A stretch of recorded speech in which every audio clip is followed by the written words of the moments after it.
Item number 6, Bureau of Land Management, Nevada update, BLM Deputy Director Raul Morales, Nevada State Office. You'll report on the wildfires and wild horse management. Raul? Good morning, and thank you for this opportunity to be here this morning to talk about some very challenging issues in front of us in the Bureau that I think are very interesting to you all.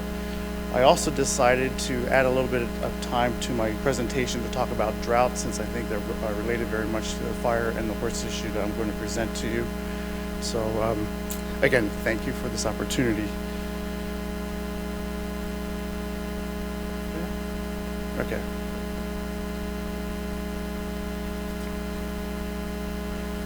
So I've been here a little over about a year and a half now, and my time has definitely been consumed with sage grouse, horses, desert tortoise, and rangeland health issues.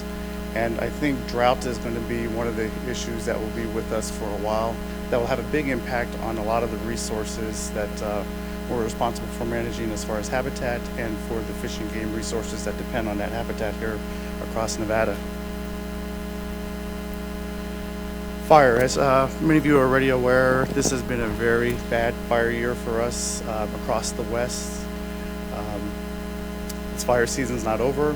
As we like to say now, BLM, we're tending to see basically year-round fires. Remember the fires we had in Reno in November and December. Carson City had some fires during the winter time. So we really don't know when a fire season actually begins and when it actually ends anymore. So far in Nevada, we've had almost 1,000 fires that have burned about 800,000 acres to date. One of the neat things that I want to make sure I stress upon here is that we have had a 95% success rate on our initial attacks on those fires, holding many of those fires under 300 acres. What tends to make the news and what tends to get us all excited, those are big fires, which are definitely bad. But we tend to overlook our success in managing fires and dealing with them when they hit the ground. And I'll talk a little bit more about why I think our success has been this high this year. Of extreme importance to many of us in the West is the amount of sage grouse habitat that has been impacted by fires. In Nevada, approximately 3% of our critical, or what we're calling perennial, preliminary priority habitat and preliminary general habitat for sage grouse was burned this year. To put it in perspective, and that total is about roughly a total almost over 400,000, about 451,000 acres of sage grouse habitat was burned in Nevada this year. I just read yesterday that Oregon has burned about 1 million acres of sage grouse habitat so far this year. This is very important because Fish and Wildlife Service has clearly said the success of these areas that have burned as far as returning to native habitat conditions versus invasive species is going to be very critical in their 2015 listing decision for the bird. So it's very important that these areas try to come back to natural habitat, and we'll talk a little about that in just a second as far as what we're doing to try to ensure that.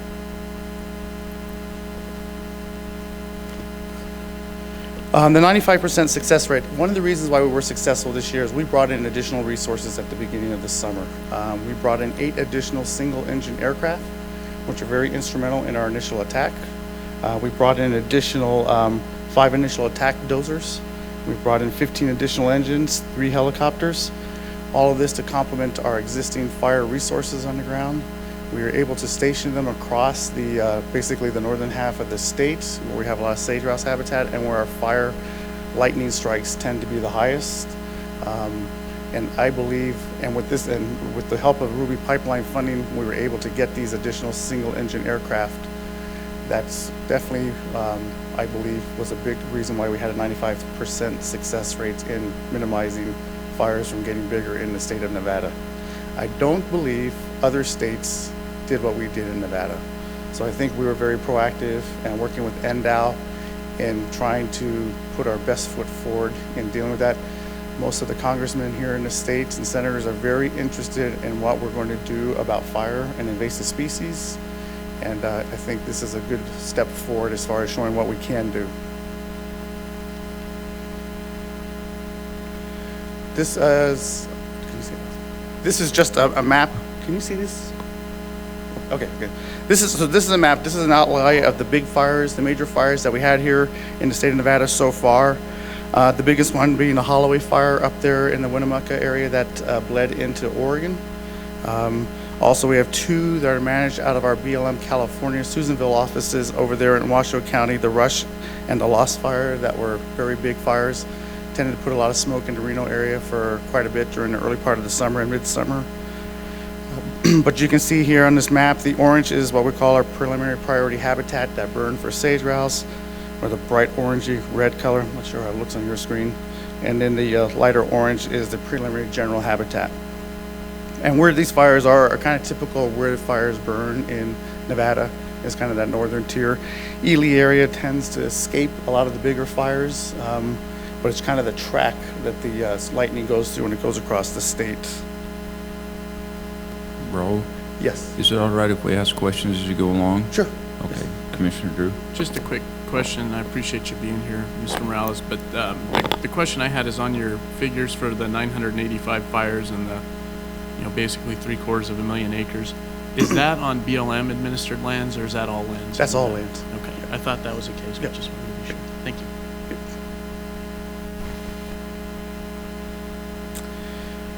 This is again just a chart that shows what their acres that burned. It's a difference. I was working with our fire folks before I came down here. They were trying to give me updated numbers. Their PPH and PGH numbers are slightly different in this slide, but they actually were working on trying to refine this number a little bit better. But the point is, we're in that 450,000 range as far as sage grouse habitat acres that were burned in the state of Nevada. And you can see on this slide, Humboldt County has taken the brunt of the burn so far this year. Washoe County and Elko County are the two other counties that had a lot of burns. But again, the big one for Humboldt was that Holloway fire up north in the Montana mountains, which was one of the kind of strongholds for sage grouse habitat in that part of the states. And so we'll have a big rehabilitation effort there. So we'll talk about rehabilitation, what we call our emergency stabilization and burned area rehabilitation. Across the West, because we've had so many acres burned, there has definitely been a competition for seed resources, and particularly sagebrush seed resources to be planted in many of these burned areas. I'm happy to report in Nevada, all of our offices that were requesting sagebrush seed were able to get their orders filled. So that was a thumbs up so far. And we have another seed buy that's going to happen in November that'll also help purchase additional seed, but not exactly sure what's going to be available at that time because of what's being bought up already. So we have, I think, a good start as far as getting the seed we need to rehabilitate these areas. Of course, we're going to make sure we put the seed in those areas that we want to try to prevent invasive species from coming in. Those areas that burned in higher elevations where we believe the native species will come back naturally will probably be looked at as a lower priority than those areas that we definitely want to prevent the invasive species. In this case, it's predominantly cheatgrass that we're concerned about. We'll also have other seeds in the mix, forage kochia, potentially crested weed in some areas, again, to try to stabilize the soil and to try to, again, fight back the invasive species that we're trying to prevent from coming on board. And again, all this efforts, I mentioned how Fish and Wildlife Service is looking at what we do this year, going a long way to their listing decision in 2015. We're working with NDOW and the NGOs out there. There's a big interest in helping collect seed this fall, which kind of ties to the drought discussion a little later on. But I think there are troops being mobilized to collect seed, get the seed clean that we can then use to put back on the ground. NDF is helping provide some mobile seed cleaning units out in areas where seed will be collected. BLM is going to contribute funding for seed collecting and the testing of seed to test its viability to make sure the seed that we're putting out there is viable and has a good chance of success. And that, so everyone is really working together. Everyone recognizes the emergency situation of addressing the fire and rehabilitating these areas to be successful, so that NDOW can look at this as an opportunity that we took to improve the habitat and to minimize the invasive species that are coming in.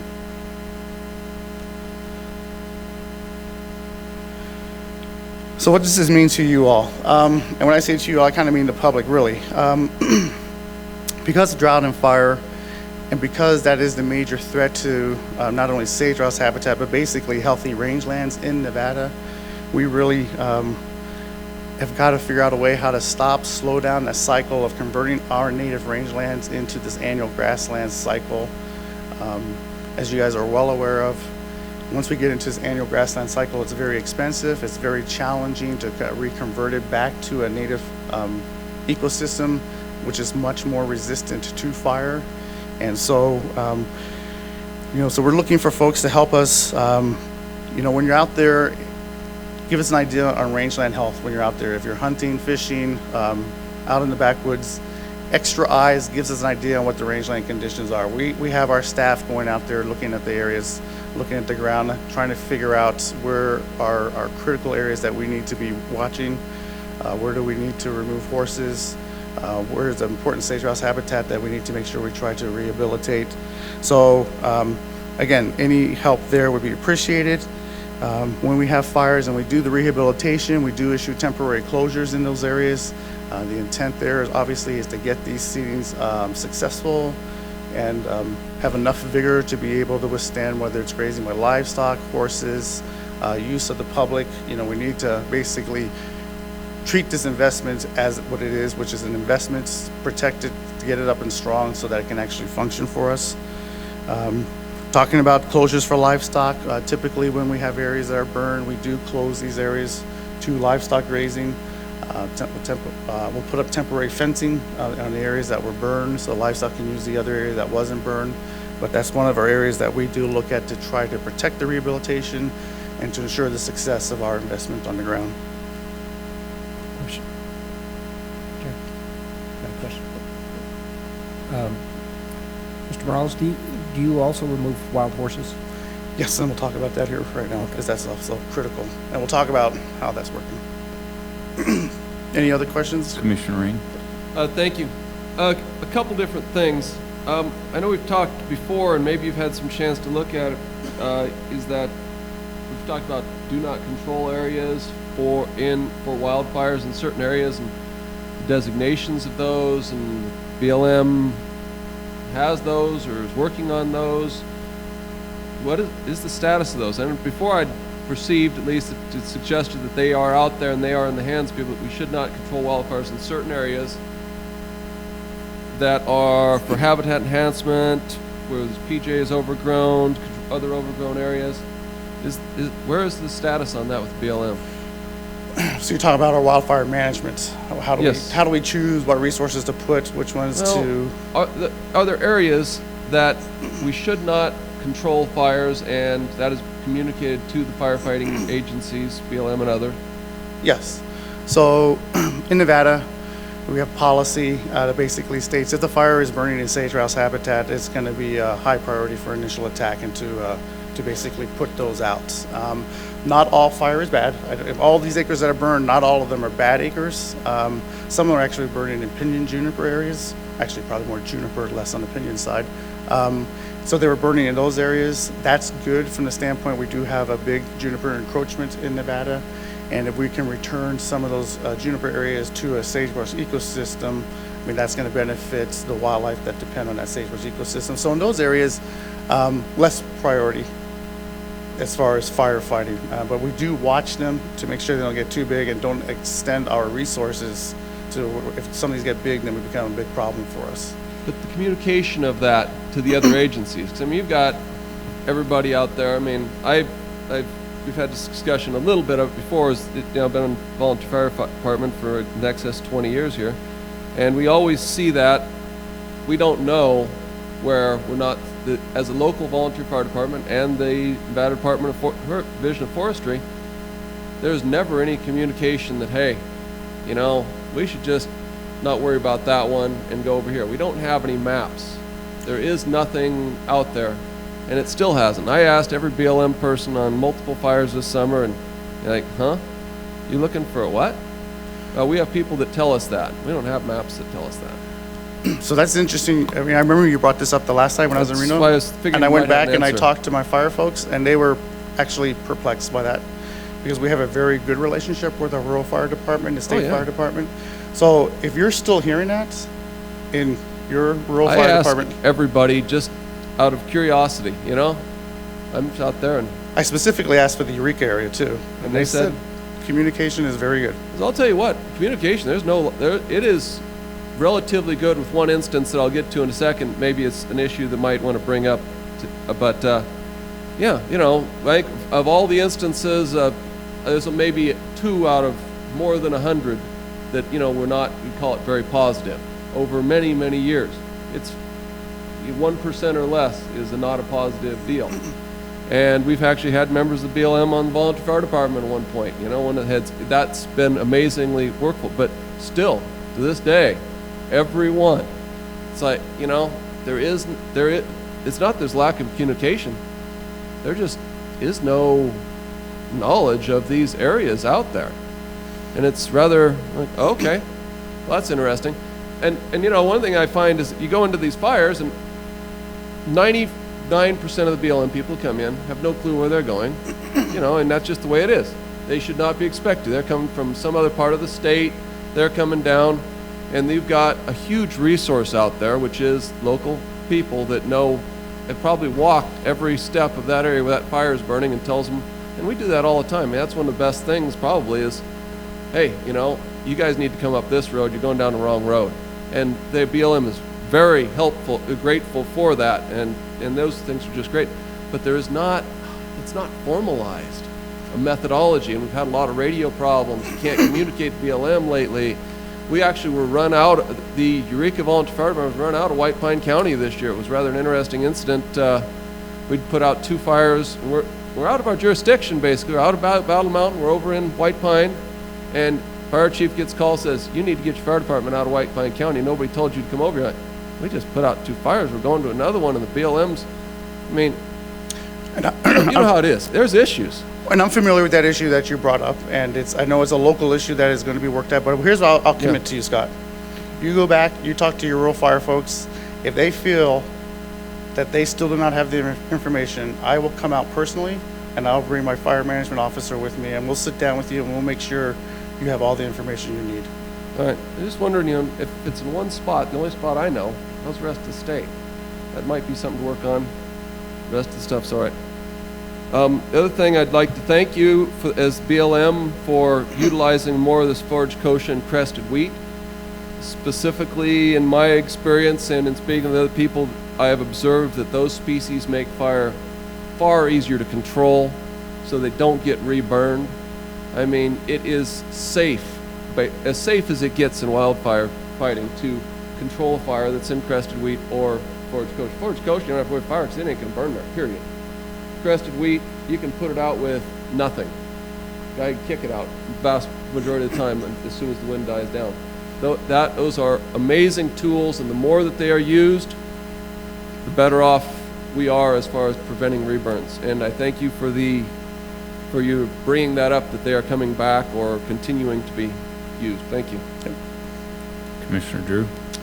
Yeah, just I'll save some of my praise for the BLM here for the end and some of the questions. But one point to address Commissioner Rain's concern, if you look at the Ely Resource Management Plan, there are maps in the Ely RMP that talk about fire containment, suppression areas, and kind of let burn type areas. So maybe that's, Scott, what you're looking for. Obviously, that's not going to cover Eureka, but the Battle Mountain BLM district's updating their RMP, and that's probably somewhere where you folks would want to get involved with having those maps included in that update.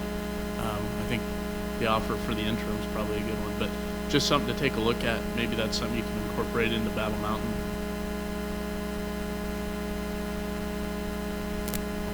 All right, any other questions before we move to horses? Another fun topic. Okay.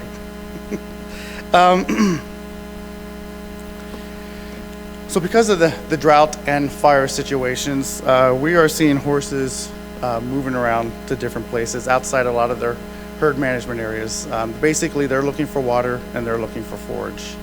And we have seen horses move as much as 10 miles between water and forage. All of this obviously is leading to a lot of horse herds where the animals are in poor condition. And We're finding horses starting to graze in what's typically their winter areas, so they're starting to utilize their winter forage right now, so you can imagine what's going to happen during the winter time.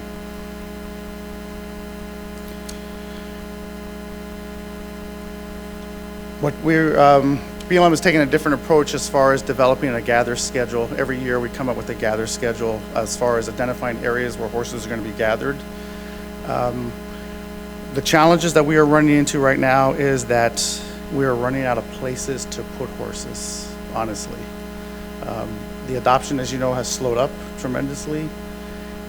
Our long-term holding facilities in the Midwest, if they haven't been impacted by drought like the rest of the country, some of these contracts that we've had for about 10 years are coming up for renewal. We had one that housed 1,000 horses that no longer decided not to renew that contract. We have a nationwide contract out right now for solicitation, looking for land that we can place our horses that are not adopted and need to go to a long-term facility.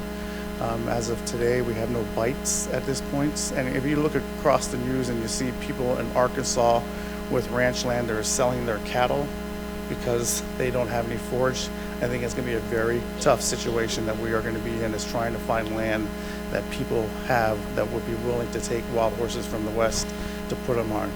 So our 13 gather schedule is a reflection of our reality that we have a limited amount of space to put horses on from when we gather them in the West. And what we also anticipated, and we're starting to see because of the fire and the drought, we're actually having to do emergency gathers right now to remove them from these areas, which will just further limit our ability to go in and do planned gathers in some of the areas across the West that we were looking at doing initially.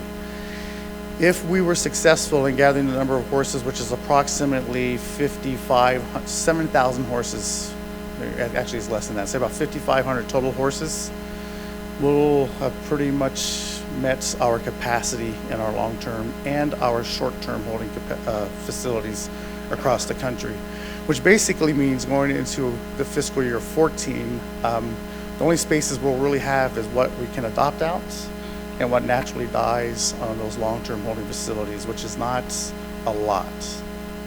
So we have a challenge, and we've been talking to a lot of people about this challenge because there is going to be a lot of pressure for people not wanting to see horses getting skinny and die on the range. When we remove cattle off of the range, we need to be removing horses off of the range. And we are basically saying we need some help to try to figure out where we're going to go, where we're going to put these horses. One of the areas we're looking at is the eco sanctuary, which I think most of you probably know. Madeline Pickens has got a proposal out there in the Elko County area. We've got an EIS that's about ready to begin. That EIS is probably a year plus away from being completed. So eco sanctuaries, while there is some interest in that, and this eco sanctuary in Elko can hold approximately 1,000 horses, it's more long-term. It's not really addressing our immediate needs that we have in front of us right now, and we need a lot more space than what we're getting interest from so far. So, this fiscal year 12, which ends here at the end of the month, we've removed about 4,000 horses and burros, probably about 100 burros or so. And we actually have an adoption going on down here, about some 25 burros out of the Blue Diamond Park that seem to like third base a lot. So we've got adoptions happening this weekend. So the challenge that we're trying to meet is in how everyone wants us to get to AML, the appropriate management level for the horses in the herd management areas. We recognize that it's hard. We can't gather all of them up in a particular herd management area to reach AML. So we're looking at getting to AML over the course of several years so that we can do multiple gathers. So we're trying to write our NEPA documents that will address the kind of a multi-year, like a 10-year approach to get to where we are today to reach AML. So we're looking at things like doing gathers. We're looking at things like treatment of mares. We're looking at tools like gelding of the male horses. So we're trying to look at all of our tools to get us to AML, but I think the reality is because we have limited space, it's going to be longer term to reach that goal. Throw on top of that sage grouse management and the habitat for sage grouse makes it even more challenging to kind of reach that goal.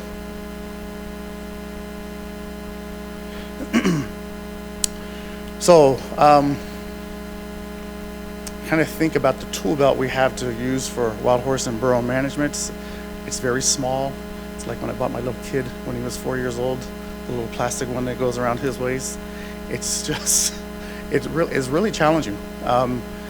You know, we get challenged in courts a lot of times when we do our gathers.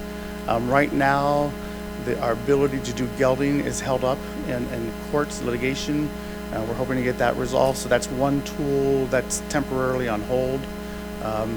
You know, so again, when you're out there, your constituents are out there, we're asking everyone to, you know, recognize, you know, what they're seeing out there on the ground. If they're seeing horses in tough shape or they're seeing horses in tough rangeland condition, contact the local BLM office and let them know, I saw X number of horses, you know, in such and such range. You know, they had no water, the forage was tight.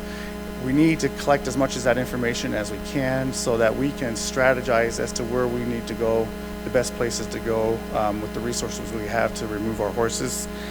And of course, again, with the fire and the drought situation, it just means we got more animals out there competing for a very limited resource. Questions on horses before we move to drought? Yeah. I think there's this big white elephant in the room right now, at least in my mind. When you read the Wild Horse and Burrow Act, one of the tools that's mentioned in the Wild Horse and Burrow Act is ultimately, if you cannot dispose of the horses, that they be euthanized. Could you explain what it is that is keeping that tool from being used? I think I know the answer, but maybe you can just mention what it is that keeps us from, you know, because when I take my wildlife hat off and I'm just John Q. Public, I'm wondering why the BLM is in the business of boarding horses, why we as a taxpayer are boarding horses. And I realize there's a group of people that advocate that, but I'm not so sure that the general public supports that. And so maybe you just explain to us what the issue is there. Sure. Basically, every year when we get our budget from Congress, one of the things they put in there is what we can use the dollars for, and also what we cannot use the dollars for. And the humane euthanization of horses is one of those areas at this point that we're not to be using our dollars to do that. You're right, it is in the act. It is a tool, but it's not a tool available to us at this time.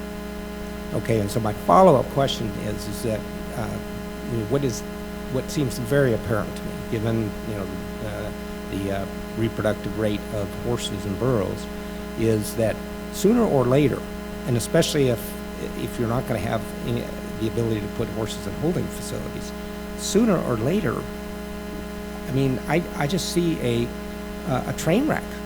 And what is going to be impacted is habitat and therefore wildlife, and that's what we're interested in. Right. And I agree. We see that train wreck. And like I said, after this fiscal year, I think the next fiscal year is going to be even more challenging because we're just going to be plumb full.